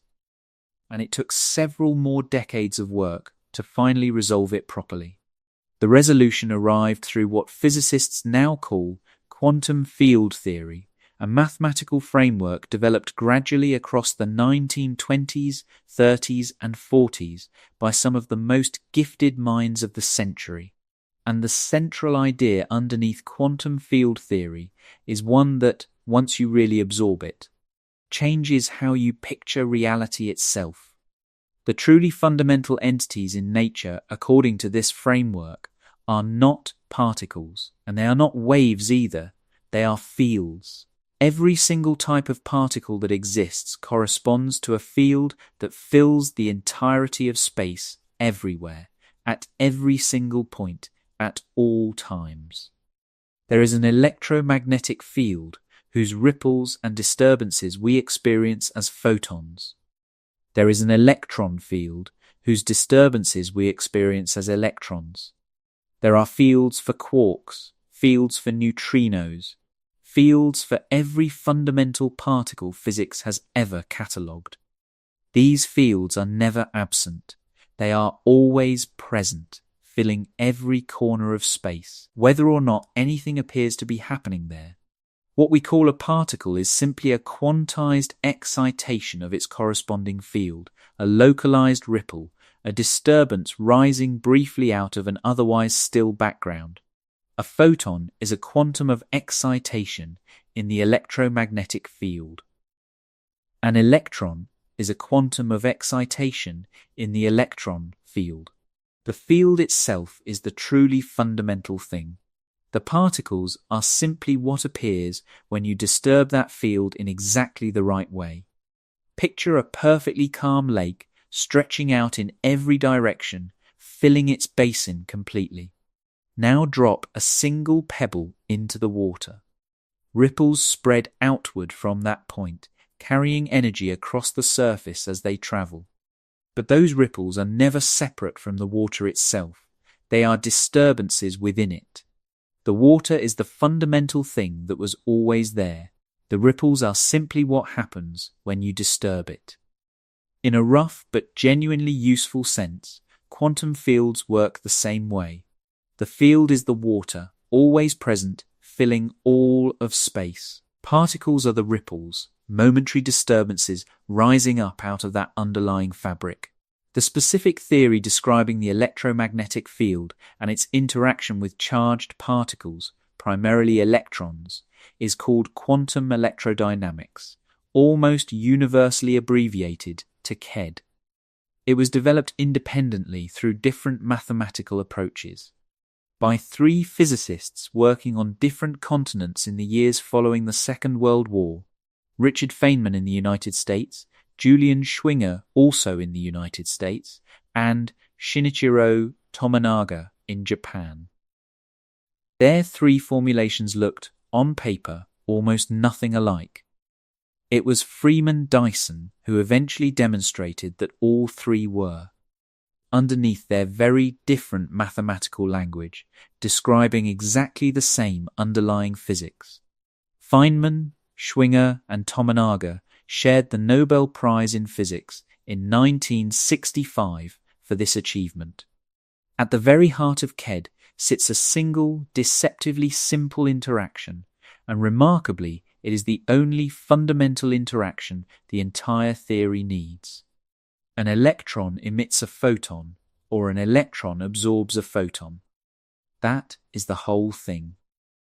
Every electromagnetic phenomenon that has ever occurred anywhere in the universe, every spark, every bolt of lightning, every beam of starlight crossing billions of years of empty space, every radio broadcast, every chemical bond holding a molecule together, every ordinary electrical circuit sitting quietly inside your walls right now, all of it reduces, at the deepest possible level, to nothing more than electrons emitting and absorbing photons, over and over, in an almost unimaginably vast number of combinations. Feynman developed an elegant visual language for keeping track of these interactions, now known simply as Feynman diagrams. In one of these diagrams, straight lines represent electrons tracing paths through space and time. Wavy lines represent photons. Wherever a straight line meets a wavy line, an electron has either emitted or absorbed a photon at that exact point. These diagrams are not casual illustrations meant to simplify things for a lay audience.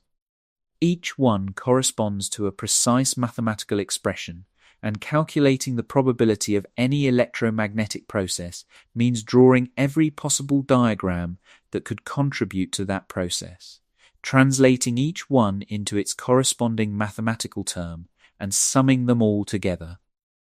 The simplest, most fundamental of all these processes is the interaction between two electrons. It begins with the simplest possible diagram imaginable. One electron emits a single photon, that photon crosses the intervening space, and the second electron absorbs it. This exchange of a photon passed silently between the two particles is precisely what generates the electromagnetic force between them. Two electrons repel one another because they are continuously exchanging photons back and forth, and each exchanged photon carries a tiny amount of momentum from one electron to the other, nudging their paths apart. This is the true quantum mechanical explanation for the force Coulomb first measured with his delicate torsion balance back in 1785. The force is not some mysterious influence leaping instantaneously across empty space. It is carried, physically, by photons passing between the charged particles. But these particular photons are not ordinary photons. You cannot see them. You cannot capture them with any camera or detector ever built. Physicists call them virtual photons, and a virtual photon is a genuinely strange entity. A quantum of the electromagnetic field that exists only fleetingly, only during the brief interaction between two charged particles, mediating force between them without ever travelling independently through space the way an ordinary photon from a light bulb or a distant star does. It cannot be caught. It cannot be measured directly. It is, in a real sense, the field itself, caught in the very act of transmitting force from one particle to another. This distinction between real photons and virtual photons matters enormously for understanding what electricity actually is, and it is worth being precise about it, because a common misunderstanding lurks right here. Real photons are the quanta of electromagnetic radiation. the actual particles of light streaming from a bulb, broadcast from a radio tower, or arriving from a distant star after crossing unimaginable stretches of space. They travel at the speed of light, carry measurable energy and momentum, and can be captured by an instrument. Virtual photons are something else entirely. They mediate force. They are the invisible mechanism by which charged particles feel one another's presence and respond moment to the fields surrounding them. When two electrons repel each other, that repulsion is carried by virtual photons. When a proton inside an atomic nucleus holds an orbiting electron in place, that attraction is carried by virtual photons. When a conduction electron somewhere inside a copper wire responds to an applied electric field, it does so through the exchange of virtual photons with whatever source is generating that field. It would be a mistake, then, to conclude that electricity is simply made of photons. Photons, whether real or virtual, are the quanta of the electromagnetic field. But electricity itself is not the field alone. Electricity is the entire process, the full intertwined interplay between charged particles and the field that connects them. It involves electrons serving as the mobile charge carriers. It involves the electromagnetic field itself serving as the medium of interaction and the true carrier of energy. It involves virtual photons mediating the forces between particles and real photons carrying electromagnetic radiation outward through space. Saying electricity is made of photons is a little like saying a symphony is made of air molecules. The air genuinely does carry the sound waves, but the symphony is the organized pattern threading through that air, the notes, the rhythms, the harmonies. The coordinated whole. The air is essential to the performance. It is not itself the music. Photons are essential to electromagnetic interaction. They are not themselves. Electricity and KED accomplishes something almost impossible to fully appreciate without seeing the numbers directly. It allows physicists to calculate electromagnetic processes with a precision that borders on absurd. A level of accuracy unmatched anywhere else in the entire history of experimental science. And the story of just how precise those predictions turn out to be, verified against the most exacting measurements humans have ever performed, is where we are heading next. Part 9. The number agreed upon by nature and mathematics to 10 decimal places. Every electron in the universe behaves like an impossibly tiny magnet. Physicists describe the strength of that magnetism using a single number called the G factor. If you work this out using only the most basic version of quantum mechanics, without accounting for anything beyond the electron itself, you would predict the G factor to be exactly 2. Clean, simple, done, but quantum electrodynamics says something different and stranger. It says the electron is never actually alone. It is perpetually surrounded by a shifting, flickering cloud of virtual photons, particles that wink into existence for an unimaginably brief instant and then vanish again, over and over, endlessly. An invisible static hovering permanently around every electron in existence. This ceaseless flickering subtly nudges the electron's magnetic strength away from that clean value of exactly 2, adding a tiny but precisely calculable correction. Working out that correction requires drawing an enormous number of Feynman diagrams, each one representing a slightly more elaborate arrangement of virtual photons being emitted and reabsorbed, and adding up the contribution from every single one. Physicists have carried this calculation out to extraordinary depth, and when the final predicted value is compared against the actual measured value of the electron's magnetism, obtained through some of the most delicate experiments ever performed, the two numbers agree to better than 10 parts in a trillion. Let that sink in for a moment, because the scale of that agreement is genuinely difficult to picture using ordinary language. If you measured the distance from New York to Los Angeles with that same relative precision, your measurement would be accurate down to the width of a single human hair. Nothing else in the entire history of human knowledge, in any field, in any discipline, comes anywhere close to matching that level of agreement between prediction and observation. KED is not merely a useful approximation of how nature behaves. It is describing something profoundly, almost unsettlingly, true about the actual structure of reality. And this quantum picture of the electromagnetic field reveals something else, something that reshapes what the word vacuum even means. In classical physics, a vacuum is simply nothing, empty space, containing no matter, no energy, no activity of any kind. But in quantum electrodynamics, the vacuum is never truly empty. It cannot be. The electromagnetic field fills all of space, even the most perfectly evacuated region imaginable, and quantum fields are governed by the uncertainty principle which forbids them from ever sitting perfectly, silently still. They must fluctuate, constantly, everywhere, whether or not anything is there to observe them doing so. The electromagnetic field flickers endlessly in the vacuum, briefly generating virtual photons that appear and vanish.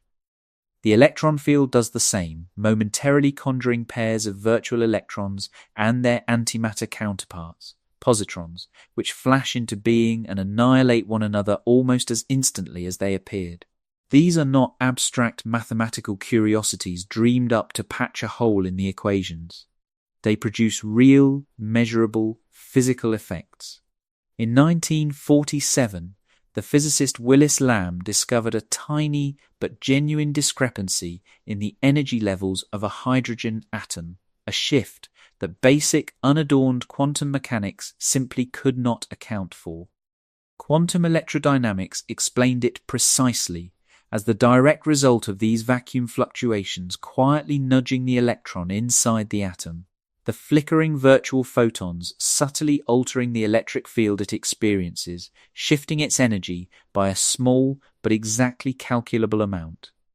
This came to be known as the Lamb shift, and it remains one of the cleanest experimental confirmations that empty space is never entirely empty. An even more dramatic demonstration arrived through something called the Casimir effect, predicted by the physicist Hendrik Casimir in 1948 and confirmed experimentally decades later. Take two completely uncharged metal plates and position them extremely close together inside a vacuum. According to quantum electrodynamics, the vacuum fluctuations occupying the narrow gap between those two plates are constrained because only certain specific wavelengths of virtual photons can actually fit inside such a tight space. Outside the plates, in the open vacuum, every possible wavelength remains free to fluctuate without restriction.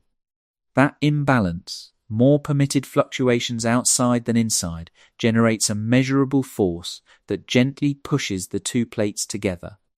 This force has been directly measured in laboratories. It is entirely real.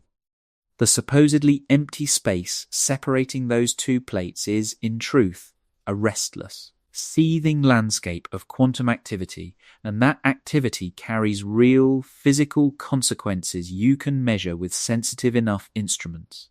Now, with every piece finally assembled, we can bring the whole picture together and answer completely the question that opened this entire journey. What is electricity actually made of, according to quantum physics? Electricity is not a substance. It is not a fluid coursing through wires. It is not a stream of tiny sparks racing along inside copper. It is not simply electrons, and it is not simply photons, and it is not simply the electromagnetic field either, taken in isolation. It is all of these things woven together, functioning as a single, unified quantum process. At the deepest level physics has ever reached, Electricity is the behavior of electric charge interacting continuously through a quantized electromagnetic field.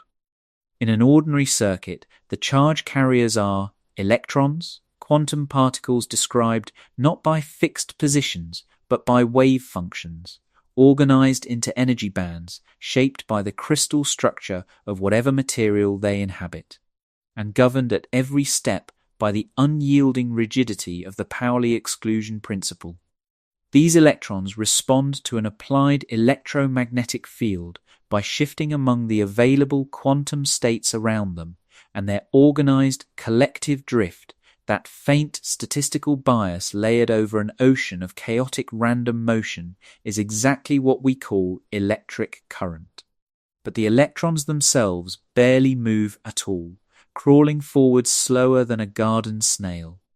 The actual energy, the thing that lights your bulb the instant you flip the switch, is carried not by the drifting electrons, but by the electromagnetic field surrounding the conductor, propagating outward at close to the speed of light, delivering power from source to device almost the very moment the circuit closes. That electromagnetic field is itself quantized. Its quanta are photons. Virtual photons mediate the forces passing continuously between charges, silently transmitting the electromagnetic interaction from one particle to the next. Real photons carry electromagnetic energy outward as radiation, whether as visible light, radio waves, or anything else along that spectrum.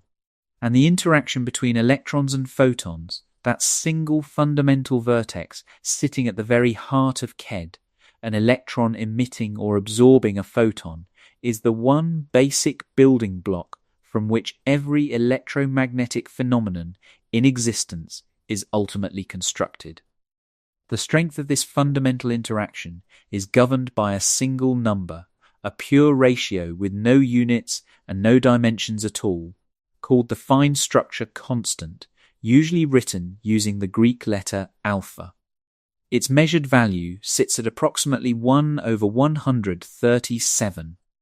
This one number determines how strongly electrons and photons interact with each other, and by extension it sets the scale for atomic structure, for the strength of chemical bonds, for the way every material in existence behaves, for the way light interacts with matter at all. Every single thing we have ever called electricity, in the end, traces back to the precise strength of this one coupling between charge and field, and nobody knows why it has the value it has. This is one of the deepest, most genuinely unresolved mysteries anywhere in modern physics. The fine structure constant is not predicted by any known theory.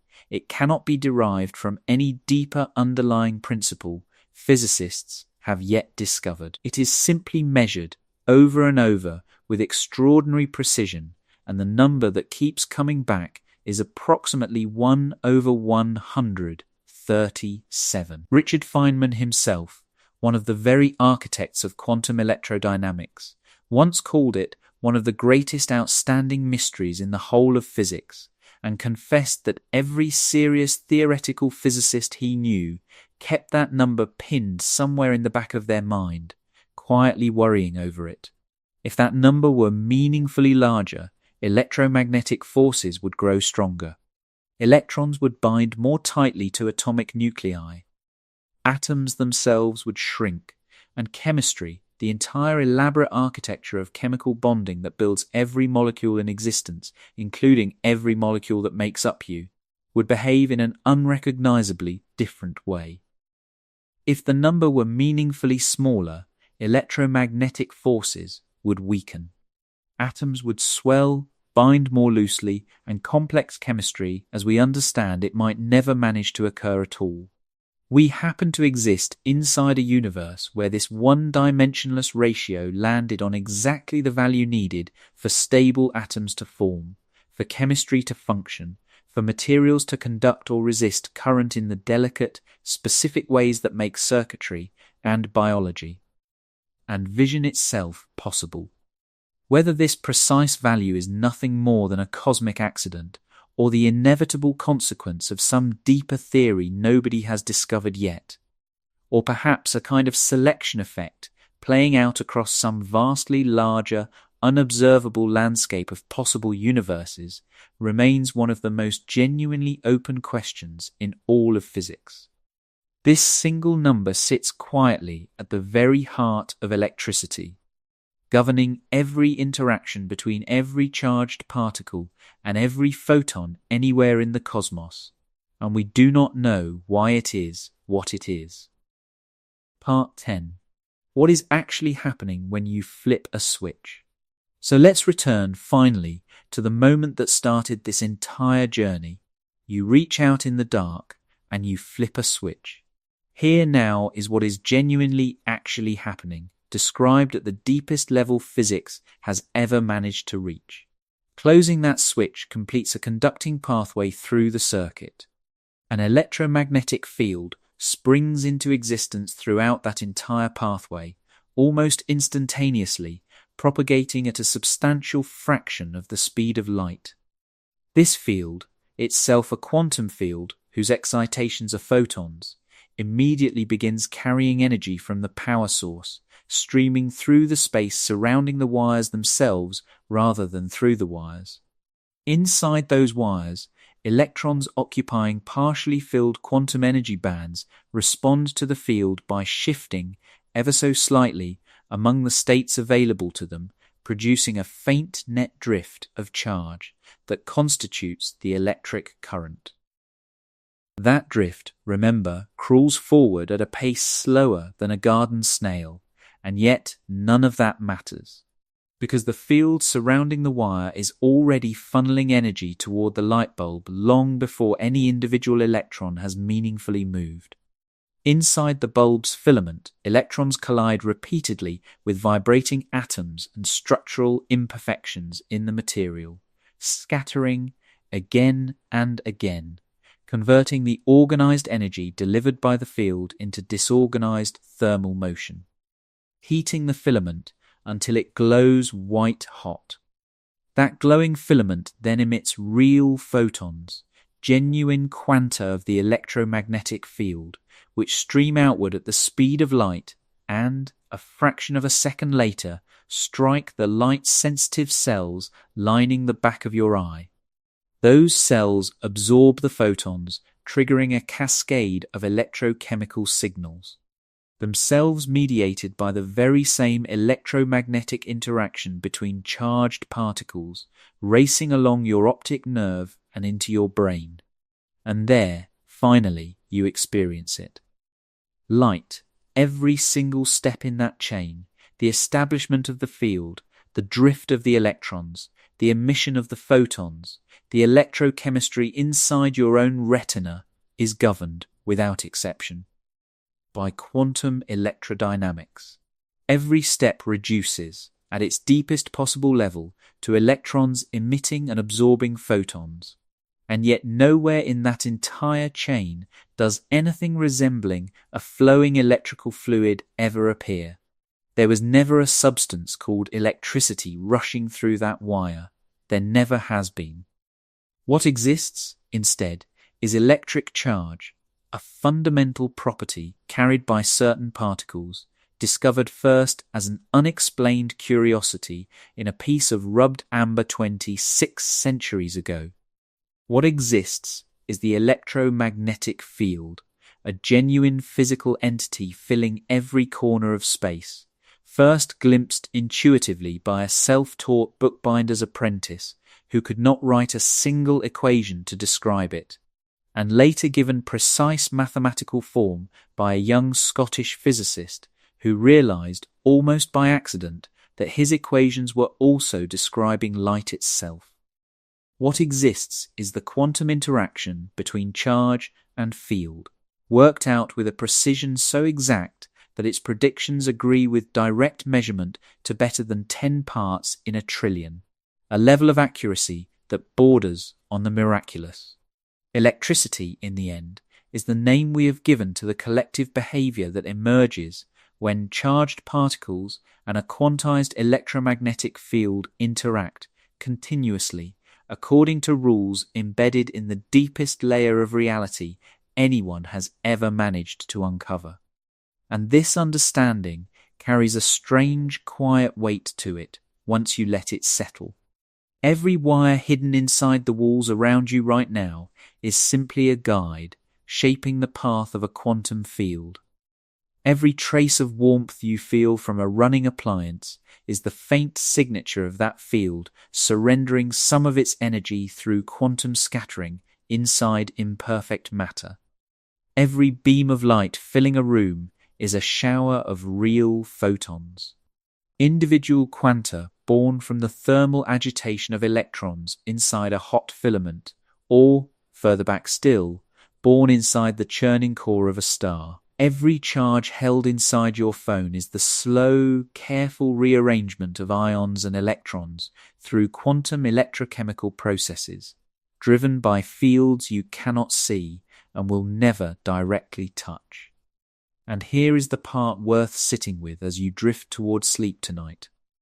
You are not simply a user of electricity, someone who occasionally reaches out and flips a switch. Every nerve signal traveling through your body right now is itself an electrical event. Every beat of your heart is triggered by a precisely timed electrical impulse. Every thought passing quietly through your mind at this very moment involves billions of tiny electrochemical signals racing between neurons, each one a quantum electromagnetic process in miniature. Electrons shifting among available quantum states, invisible fields propagating silently between cells. You do not merely make use of electricity from time to time. In a very real and literal sense, you are an electrical phenomenon, animated from the inside by the exact same physics that lights the lamp beside your bed. Consider for a moment the full distance this idea has travelled. The same force that once pulled a scrap of dried straw toward a piece of rubbed amber, the very force Thales noticed on a Greek hillside 2,600 years ago without the faintest idea of what he was witnessing, is the very same force holding every atom in your body together tonight. It is the force shaping every protein folded inside your cells. It is the force carrying every signal racing along every nerve in your body.